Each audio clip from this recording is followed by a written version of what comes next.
Harold Simmons had always thought of his body as a stubborn machine.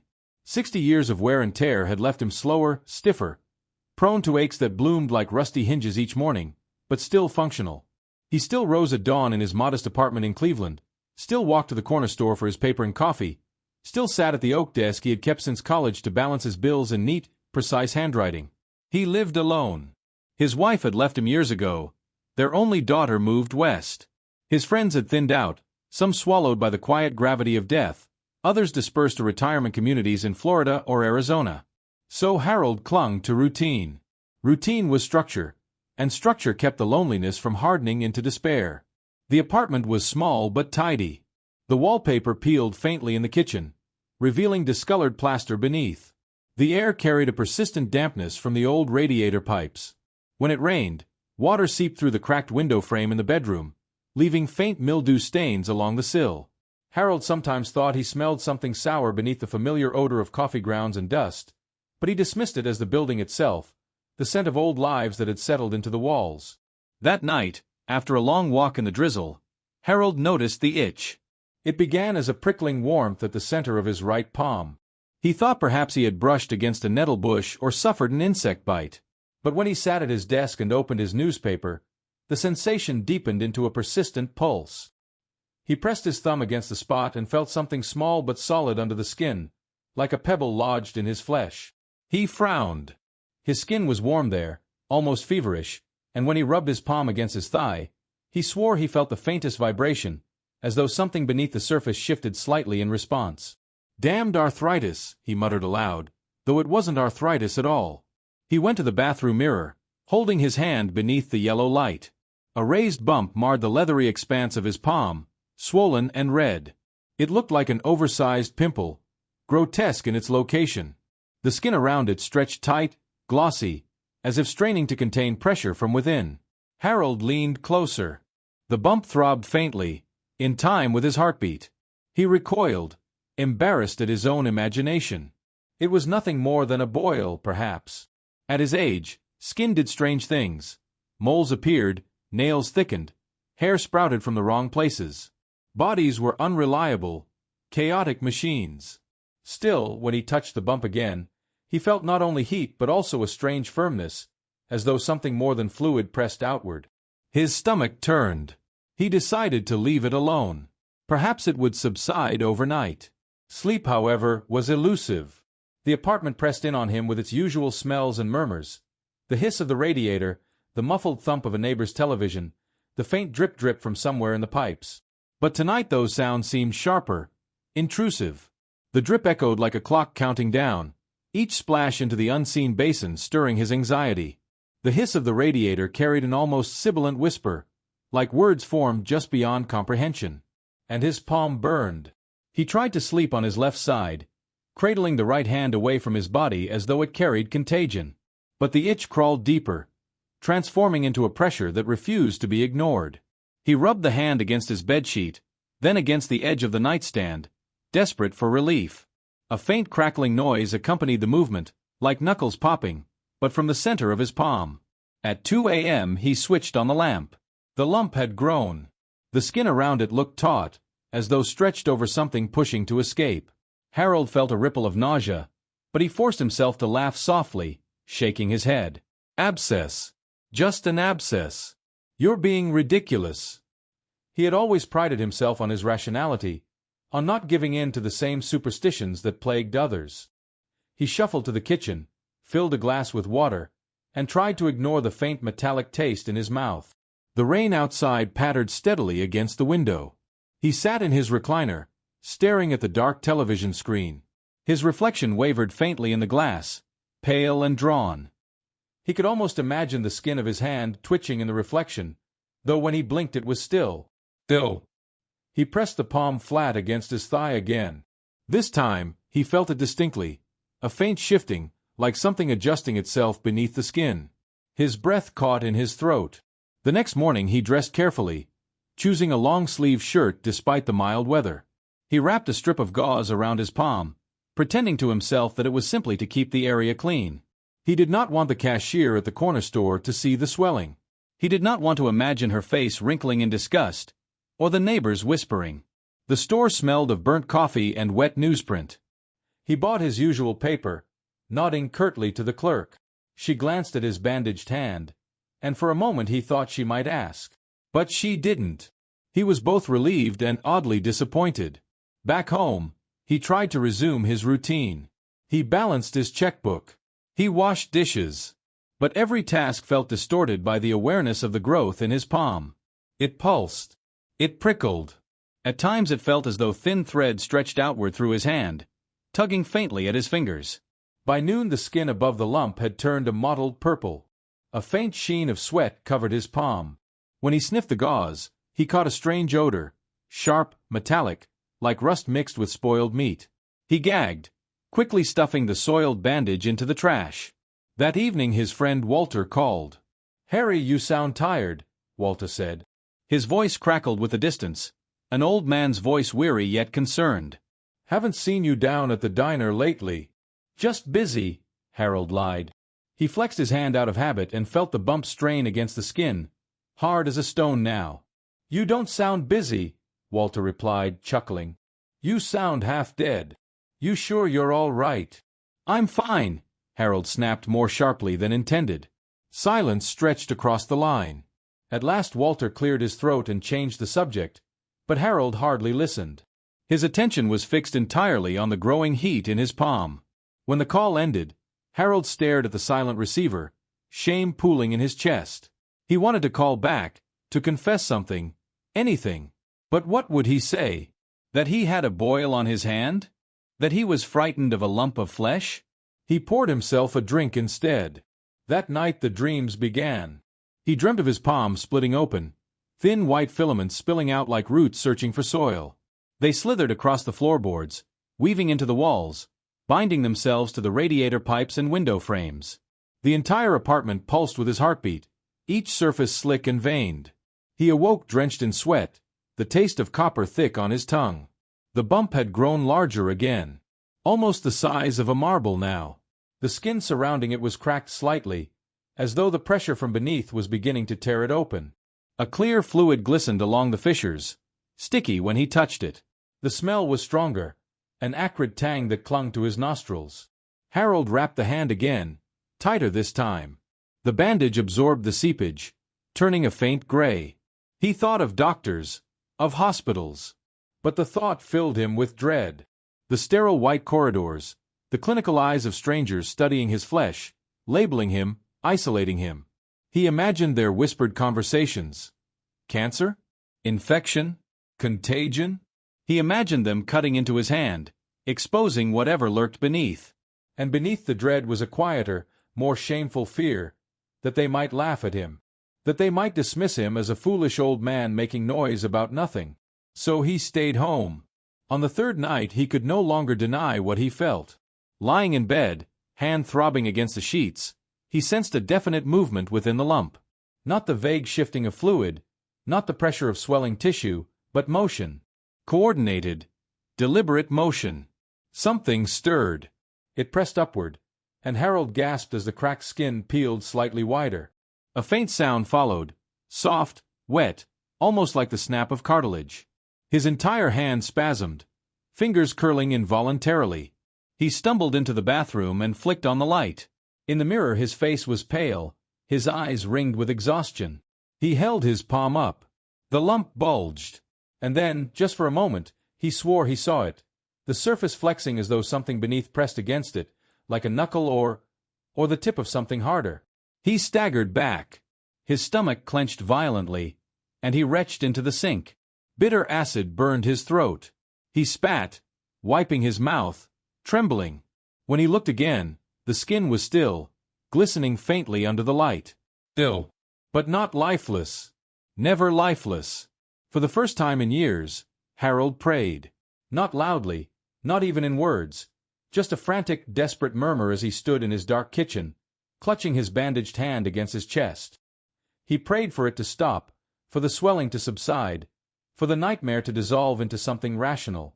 But the whisper of the radiator answered instead, louder now, more insistent. The drip of the pipes matched the pulse in his hand. The entire apartment seemed to breathe around him. He tried to sleep again. But the dreams returned, more vivid. Roots spreading, walls pulsing. The entire city overtaken by the thing in his palm. He woke with tears on his cheeks, gasping. He could no longer pretend it was just infection. He could no longer pretend he was fine. Something lived inside him, and it wanted out. Harold woke to the insistent pressure in his right palm, an unrelenting ache that had grown overnight into something more defined, more purposeful, as if the small marble-sized lump had developed intentions of its own. He tried to flex his fingers, but the hand responded sluggishly, each movement accompanied by a wet, squelching sound that made his stomach twist. The gauze he had applied the night before was now soaked through, gray and sticky, clinging to his skin like a second layer of flesh, and when he peeled it back, the sight made him stumble backward. The swelling had increased.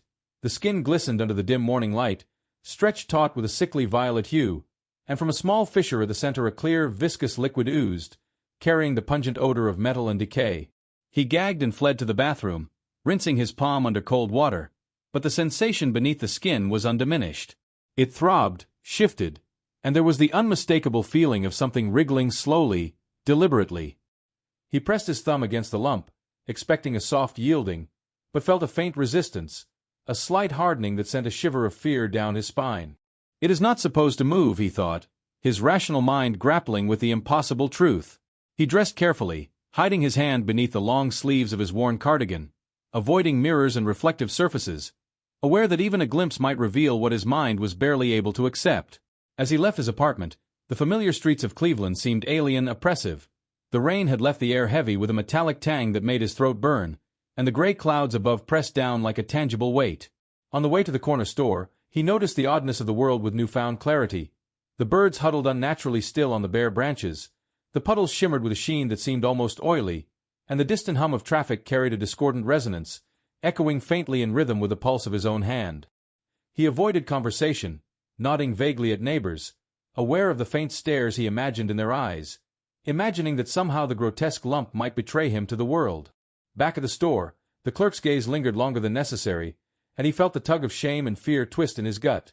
He fumbled for change, his fingers trembling beneath the fabric, imagining the wet squelch beneath the skin, feeling that secret horror that no one else could see. Returning to his apartment, he locked the door behind him and sat at the desk, trying to resume his routine, but every action was tainted by the awareness of the unnatural growth. The paper felt slick under his fingers as he turned it, and he imagined the small movements beneath his skin synchronizing with each flick of the page. The sensation of a heartbeat in his palm, independent yet in tune with his own, made him jump every few minutes, and he found himself pressing the hand to his chest to measure against the rhythm of his heart, reassured only by the impossibility of its origin. Sleep, when it came, was shallow and interrupted. The dreams had intensified. He found himself wandering through his apartment, now impossible in scale, the walls bending and breathing, veins of dark fluid pulsing along the plaster, the furniture swelling with organic shapes that mimicked his own body. His palm split open repeatedly in these dreams, revealing filaments, eyes, teeth, unformed hands writhing in a mass of glistening, clammy flesh, pressing outward, reaching for him, whispering his name in the hissing, wet sound of torn skin. He would wake, trembling, hand pressed against the sheets, tasting copper and bile, the faint metallic tang lingering in his mouth as he imagined the unseen growth pressing against the confines of his bones, restless and patient. Days blurred into one another. Harold's attempts to maintain normalcy became performative, a veneer stretched thin over the growing terror. He avoided phone calls from friends, ignored messages, pretending to be occupied with errands or chores. Even when the postman arrived, he felt exposed, the urge to hide the hand overwhelming. At the corner store, he began to imagine the clerk sniffing the air, detecting the odor of decay seeping from his palm, seeing through the fabric to the unnatural swelling beneath. He tried to avoid reflective surfaces entirely, but accidental glimpses in shop windows sent his stomach into spasms of nausea and fear. He had not told a soul. Not Walter. Not anyone. The shame and horror were too intimate to share, too grotesque to utter without disbelief or ridicule. The lump grew steadily, its flesh mottling between purple and bruised yellow, veins standing out in irregular, angry ridges. The liquid that oozed was now tinged with streaks of red, sticky and foul-smelling, and Harold found himself recoiling from the hand he had once trusted to perform every simple task. He experimented with compression, tying the hand tightly with gauze, then loosening it to see if he could coerce the growth back into dormancy, but the hand only responded with a slow, almost imperceptible push against the bindings, as if testing, probing the limits of containment. He noticed, for the first time, a faint pulse beneath the surface, not synchronous with his own heartbeat but erratic, subtle, like the cautious throbbing of a small, hidden creature. Panic became a constant companion.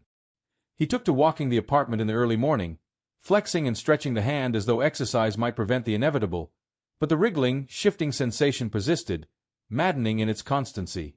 The nights were the worst. He slept in the recliner now, hand elevated, afraid that pressure against a pillow might provoke some grotesque movement. And yet sleep was inevitable, dragging him into the same nightmarish landscapes, his body melting into corridors of twisting walls and breathing floors, his palm opening to reveal what he feared and yet could not define. There were voices. He thought at first that they were dreams, that fatigue had caused auditory hallucinations. But one night, as he woke with the rain tapping insistently against the window, he heard it clearly, a whispering from the hand-eye. Self, soft, wet, guttural, repeating fragments of his name. He pressed it to his ear, shaking, and heard the thrum of movement, the faint slap of something alive beneath the skin. Desperate, he tried calling Walter. The old friend answered after several rings. "Harry." Walter's voice was cautious. "You sound different." Harold's throat constricted. It's nothing. Just a rash." He broke off. How could he explain that something moved in his hand as though it had a life of its own? That it pulsed in rhythm, shifted with intention, that it whispered? He hung up abruptly, hands trembling, unable to speak further. Days merged, and Harold began to avoid leaving the apartment entirely. He cooked only minimally, washed only what was necessary, never dared to touch the counters with his right hand. The swelling worsened, becoming an almost grotesque caricature of a hand, fingers stiff, joints distorted, knuckles enlarged, veins protruding. The fissures multiplied, thin lines spiderwebbing across the skin, some oozing fluid, some filled with tiny black dots that seemed almost moving. He refused to look closely, fearing what his rational mind might confirm. And yet, the need to feel the movement was irresistible. He pressed fingers to the lump, and every time the sensation of wriggling under the skin intensified, sending shudders of terror through him.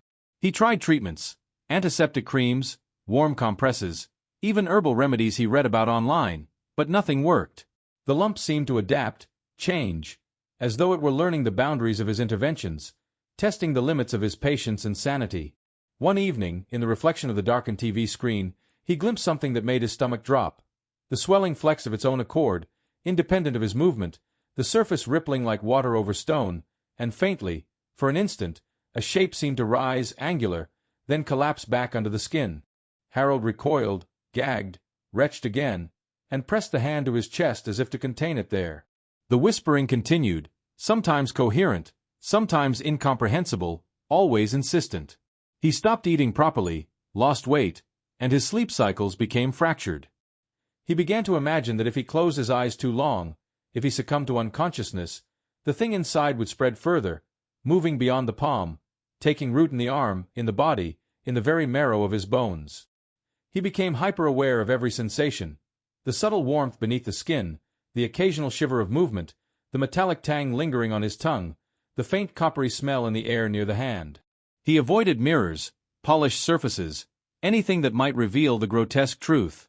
He imagined the neighbor passing by, the mail carrier sniffing the air, the passerby noticing the unnatural swelling, but mostly, he imagined the judgment, the disgust, the isolation. His apartment became claustrophobic, each room charged with the presence of the unnatural growth. Shadows lengthened unnaturally, the dripping of the radiator pipe seemed rhythmic, almost intentional, and the slight movements of objects when his eyes were not directly on them became terrifying. At night, the dreams continued, now more violent. The walls bled, his reflection mocked him. The growth burst open and sprouted tendrils that wrapped around furniture and floorboards, binding him, whispering his name in wet, gasping tones. He woke screaming, drenched in sweat, hands shaking, the lump throbbing as if feeding off his terror. One evening, a subtle crack developed along the wrist leading to the lump. Tiny fissures, almost imperceptible at first, then widening slightly. Through them, thin white filaments seemed to protrude briefly before retracting, and when he flexed the hand, he heard a soft, wet snap. He pressed it to his cheek in disbelief, and for the first time in his life, He felt true revulsion at his own body. The lump was no longer a part of him. It was something foreign, parasitic, alive. He considered calling a doctor, but the thought filled him with dread. The sterile environment, the eyes of strangers examining, poking, cutting, labeling him. He could not endure it.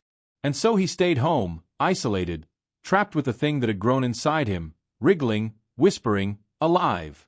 That night, as rain pelted the windows and the city hummed softly outside, Harold pressed his palm to the desk, feeling the movement beneath, feeling it shift and writhe almost impatiently, and in the dark reflection of the lamp, he saw the lump pulse once, then a tiny shape protruded slightly, a dark, glistening point, like the tip of a claw or a tooth, and Harold realized with paralyzing certainty that it was only the beginning. He could no longer pretend it was a simple boil. Whatever lived beneath his skin was awakening, and he had no idea what it wanted. The whispering grew louder, a wet, sibilant hissing in the quiet apartment, repeating fragments of his name, promising and threatening, and Harold clutched the chair, rocking back and forth, tears running down his cheeks as the hand pulsed in time with a rhythm that was no longer his own.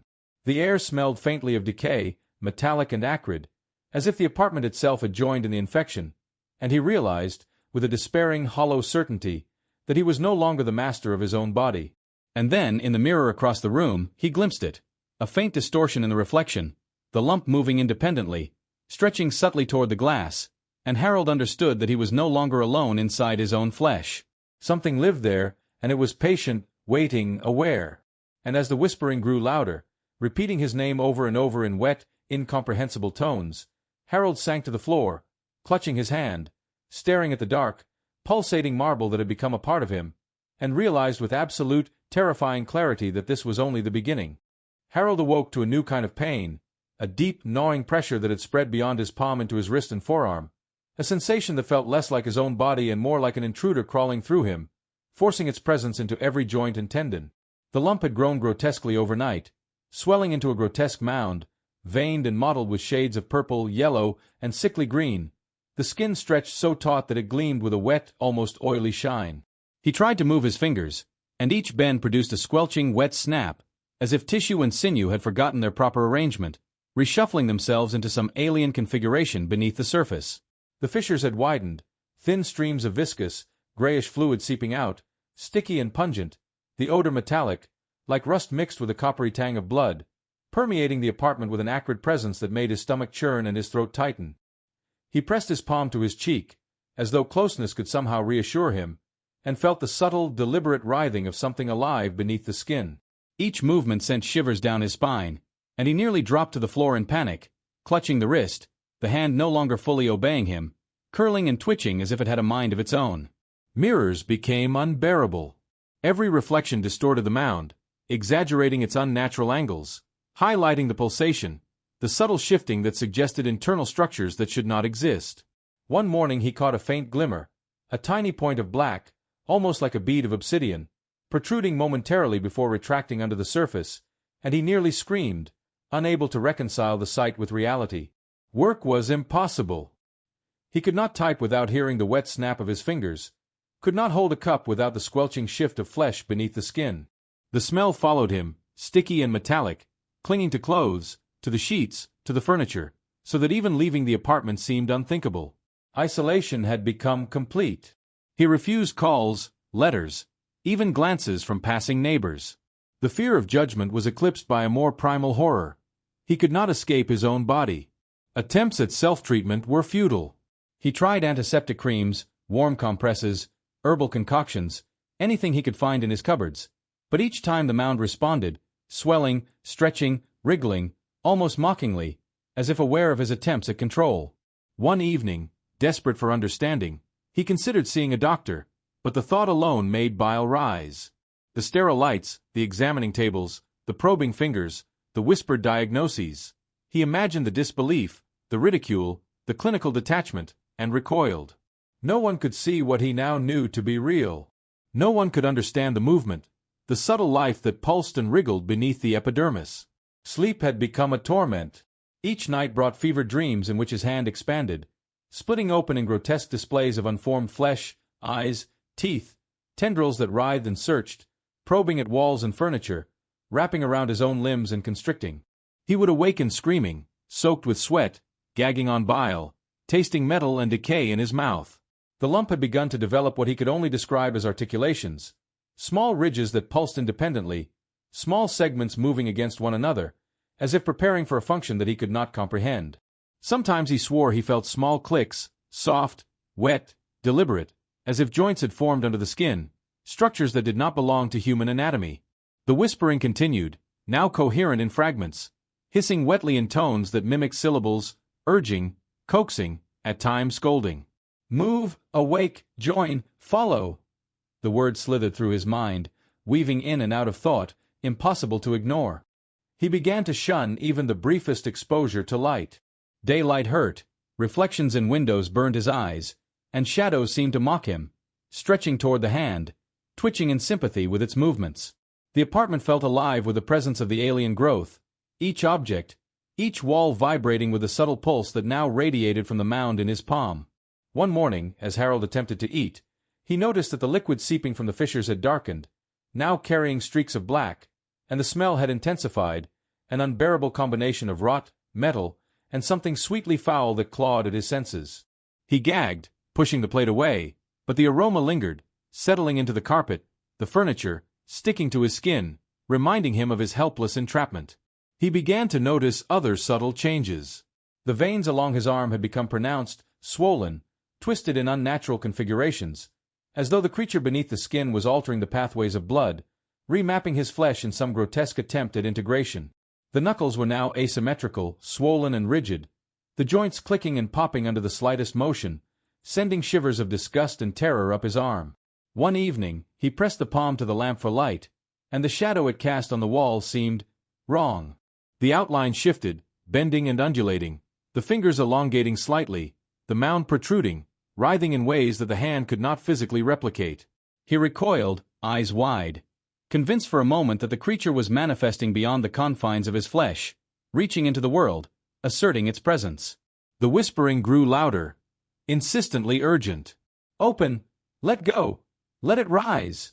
He pressed the palm to his chest, curling into a ball on the floor, rocking back and forth, trying to contain the horror, trying to convince himself that it was a hallucination, a fever dream, a byproduct of isolation. But the sensation was undeniable. Movement, purposeful, coordinated, alien. He could feel the shape beneath the skin shift, probing, testing, expanding. One night, he glimpsed the truth in a mirror that reflected his dimly lit apartment.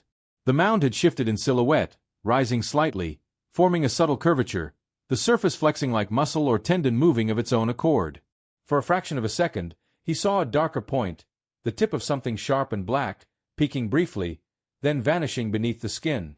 Harold fell to his knees, gagging, clutching the hand to his chest, trembling violently. Tears ran down his cheeks as the whispering became words. "Your hand is mine. Your body is ours. Let it grow," he screamed, a raw, piercing sound that echoed against the walls of his apartment. But the sound was swallowed by the constant drizzle outside and the rhythmic hum of the city. Days passed, though he no longer tracked them. A haze of torment, the lump growing more pronounced, the skin mottled and fissured, Harold woke with a sharp, stabbing pain that tore through his wrist and surged into his forearm, as if the growth had awakened fully, asserting its presence in ways that were impossible to ignore. His veins bulging beneath the mottled skin, dark and twisted like roots spreading through the soil of his flesh, and the lump that had once been a small, repulsive marble was now grotesquely massive, an unnatural hillock that stretched the skin to its limits, shiny and wet, with ridges pulsing independently beneath the surface, shifting and squirming with a deliberate intent that made him tremble uncontrollably. He tried to move his fingers, but the hand was no longer obedient. They curled and flexed on their own, joints clicking and popping, small segments forming under the skin that seemed to replicate the shape of some inhuman appendage. The fissures had multiplied, thin lines spiderwebbing across the palm and creeping up the wrist, each seeping a viscous gray-black fluid that stank of metal and rot, curling in the air like smoke, and every inhalation sent bile rising in his throat. He pressed the hand to his face, and the wet, sticky sensation clung to his skin, the subtle movements beneath the skin now unmistakably deliberate, as if the thing inside were testing boundaries, exploring, asserting dominance, and the whispering was louder than ever, no longer a soft hiss but a wet, sibilant chant, dripping with intent, urging, demanding, "Open, join, rise, spread mine." Panic surged through him, a cold, paralyzing terror, and he fell to the floor, rocking back and forth, eyes wide, gagging, tasting copper bile, and something sweetly rotting in his mouth. The apartment itself seeming to close in, walls breathing, floorboards pulsing under the weight of some unseen presence. He had stopped tracking time. The days and nights had become indistinguishable, each one a relentless progression of growth and agony, hallucination and reality blurring together. The hand had begun to alter in texture, patches of skin breaking open to reveal glistening tendrils, filaments that writhed and coiled in patterns that mimicked the musculature beneath, and tiny dark points emerged briefly, sharp and black, like claws or teeth, then retracted beneath the surface, leaving Harold shaking and gagging, imagining the thing testing the air, tasting, probing, asserting itself. He tried self-containment, wrapping the hand in cloths, binding it tightly, but the growth responded violently, bulging against the constriction, wriggling, shifting, the thin filaments pressing against the fabric as if aware of its attempt at restraint. Sleep became an impossibility. Each night he was drawn into fevered, tortured visions in which the hand expanded monstrously, splitting open in grotesque displays of unformed eyes, teeth, and appendages, writhing over walls and furniture, climbing toward him, whispering his name in wet, guttural tones. He would awaken screaming, drenched in sweat, the metallic odor thick in the apartment, fluid seeping from the fissures and dripping onto the carpet, and he would clutch the hand to his chest, trembling violently, the whispering now almost intelligible. "It is mine! It grows! It knows! It feeds! You are nothing!" In desperation, he attempted to trim the fissures with a small blade, cutting carefully along the swollen, stretched skin to relieve pressure. But the moment he breached the surface, the interior pulsed violently, a writhing, glistening mass that recoiled against his interference, and a thin black filament shot outward, curling in the air before snapping back, and the voices in his head converged into a single insistent command. "Do not resist! Join! Let go! Obey!" Harold fell back, vomiting, gagging on bile, tasting metal and rot, unable to reconcile his body with the creature that had taken root inside. The growth was no longer confined to the palm. It radiated through his wrist, forearm, and even up to his elbow, the veins twisted and protruding, the joints clicking and forming new ridges, segments and knuckles, all moving with deliberate, alien intent. The whispering became a chorus, overlapping, urging, chanting in wet, guttural tones that filled the apartment, pressing against his sanity. In the mirror, his reflection had changed. The hand, forearm, and part of the elbow appeared grotesquely swollen and distorted, tendrils visible beneath the skin, subtle undulations suggesting movement independent of his own, as if the thing had begun to assert control over the very reflection itself, mocking him, breaking his perception of reality. He attempted to flee, to leave the apartment, but the moment he stood, the muscles in his arm tensed uncontrollably, bending the wrist in impossible angles, fingers curling as if grasping something invisible, forcing him back to the floor. The whispering escalated, dripping wetly into his skull. "You are mine, mine, mine!" The metallic, acrid smell of rot filled every corner, and the fluid dripping from fissures now formed tiny rivulets across the floor, blackened and sticky, each movement accompanied by soft, wet snaps from the joints beneath. The apartment itself seemed to shift with him, walls breathing, shadows coiling, floors vibrating slightly, responding to the pulse and writhing of the growth. Harold realized with horror that the creature was not merely physical. It had insinuated itself into his perception, warping the world to reflect its presence, amplifying his terror with every step, every glance, every attempt at control. Days blurred. Harold no longer ate, barely drank. His body weakened, muscles wasting as the growth consumed more energy, more tissue. The lump had transformed into a grotesque, sentient appendage, tendrils curling outward, blackened tips pressing against the air, testing limits, asserting dominance. The whispering voices became intelligible phrases, mocking, threatening, commanding. "Your flesh is ours. Your body is nothing. We grow. We consume. Obey." He tried to sleep in the recliner, hand elevated, but the movement beneath the skin was unceasing, subtle at first, then violent, wriggling, stretching, snapping, pressing against his palm and wrist, and the wet, sticky fluid continued to seep through fissures, stinking of metal, rot, and a sweet decay that clung to his hair, his clothes. The sheets. Desperate, Harold attempted to sever the hand, to remove the growth entirely. He took a kitchen knife, hands trembling violently, and pressed it to the swollen, writhing flesh. The moment the blade broke the surface, the mass pulsed violently, tendrils lashing outward, one snapping against his cheek, sharp and wet, leaving a thin streak of black along his skin. The whispering became a roar, a wet, sibilant cacophony that seemed to emanate from the walls, the ceiling, the very air. "Do not resist! It is ours! It is alive! It is complete!" Harold fell to the floor, gasping, gagging, tasting metal, copper, rot, bile. He realized with absolute certainty that his body was no longer entirely his own. The growth had integrated into his nervous system, his muscles, his veins, asserting intelligence, intent, and control. He could no longer move freely. Each attempt provoked writhing, clicking, snapping, filaments testing boundaries, muscles tensing beyond his command. The whispering settled into a constant hum, low, wet, insistent, a presence that pressed against every thought, every moment of consciousness, suggesting, commanding, reminding, "We are here! We grow! We know! We are inside you! Always!"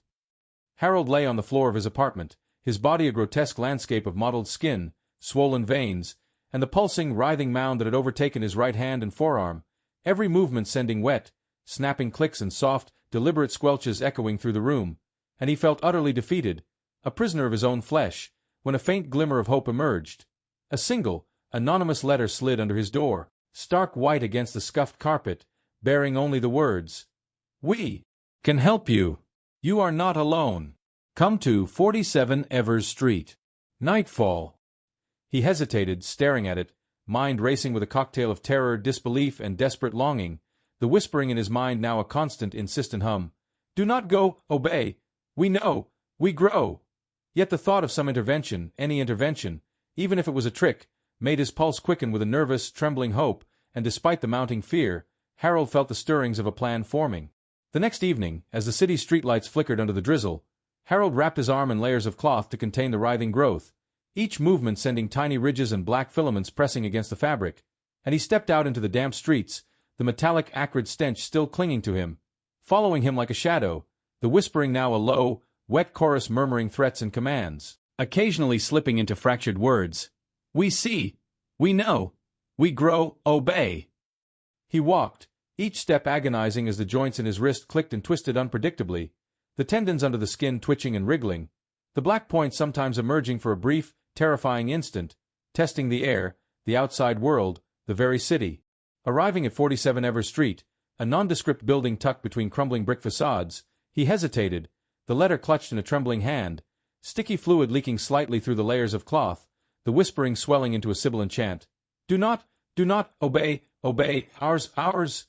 The door creaked open before he could knock, revealing a small, dimly lit interior with walls lined with shelves of jars, bottles, and strange instruments that gleamed under faint candlelight. A figure stepped forward, tall, thin, hooded, their face obscured by shadows, and spoke softly, soothingly. "Harold, you've suffered long enough. We can help you."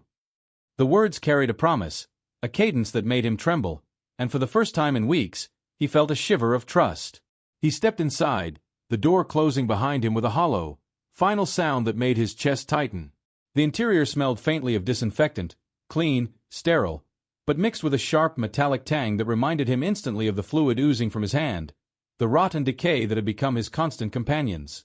The figure guided him to a table, softly padded, and Harold hesitated, hand trembling, aware that any exposure could provoke the growth, yet the figure's voice was calm, commanding attention. "We need to see it. We need to understand it.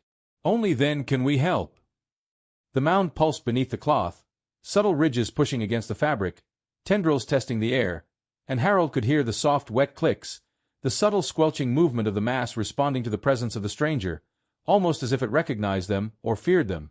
He reluctantly removed the cloth, revealing the grotesque, pulsating hand and forearm, swollen veins snaking up his arm, ridges and black points visible beneath the stretched skin, fluid slowly oozing from fissures. The figure leaned closer, eyes glinting faintly in the candlelight, murmuring incantations under their breath, hands hovering near the flesh but not touching, as though coaxing the growth to reveal itself fully. The whispering in Harold's head intensified, wet, sibilant, pressing against his consciousness. Do not, obey. It is ours, ours, ours."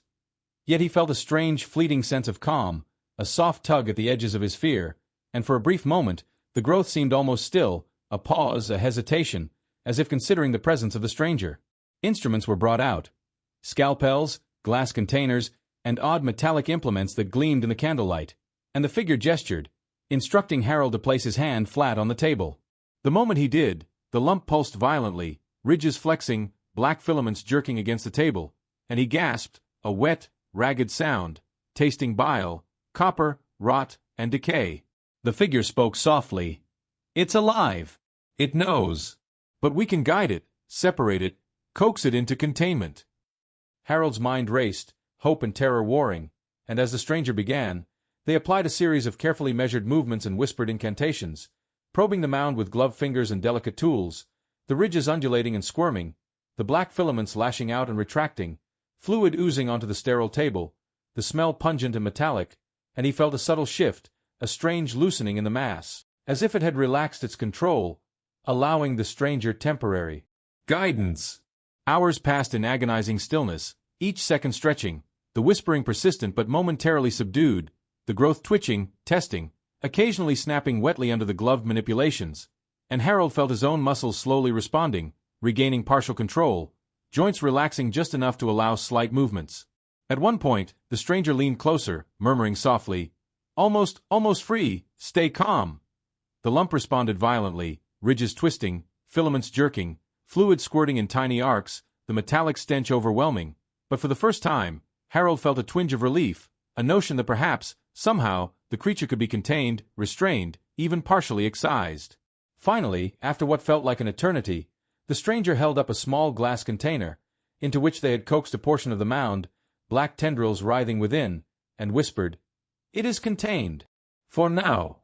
Harold's chest heaved, trembling, the whispering inside him reduced to low murmurs, no longer commands but distant, wet hisses, and he felt almost human again, the hand still grotesque, swollen, fissured, fluid seeping slowly, but at least partially under his own control for now. The stranger gave precise instructions. Wrap the hand, maintain vigilance, avoid stress, return at intervals for monitoring.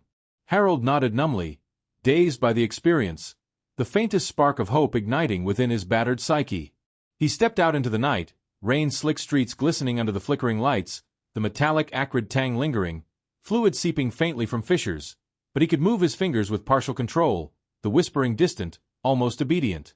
Days passed, and Harold cautiously returned to the apartment, observing the city, interacting minimally with people, eating, drinking, sleeping fitfully, each day slightly less agonizing, each day the lump slightly less aggressive in its movements, the whispering quieter. Yet despite the tentative relief, subtle signs began to appear. A faint twitch in a finger at night, a soft squelch beneath the skin when no one was near, a tiny, black point emerging briefly before retracting. The sense of unease never left him. One evening, lying in bed, Harold awoke to the faint, metallic tang lingering in his nostrils, the rain outside tapping softly against the windows, each droplet carrying with it a reminder of the persistent, patient presence beneath his skin, the growth that had been contained only temporarily, and as he flexed his fingers, feeling the subtle, writhing pulse beneath the bandages, a chill ran through his spine, the whispering no longer loud, no longer commanding, but soft, insistent, crawling along the edges of his consciousness. "We wait, we grow, we know ours." Days had passed since the intervention, and in that time, Harold had returned to a semblance of routine, though every movement, every breath was accompanied by the subtle, wet squelches and clicks of the mass beneath, reminding him that his body was no longer fully his own. He walked through the apartment, the faint hum of fluorescent lights mingling with the whispers in his head, and glanced at the mirror. His reflection was almost human now, the swelling reduced, the skin mottled but no longer grotesquely stretched, the fissures smaller, seepage slowed to a thin, metallic trickle, yet in the corner of his eye. He swore he saw subtle, independent movements beneath the surface, tiny ridges shifting, black points briefly emerging and vanishing, testing the air, assessing, waiting.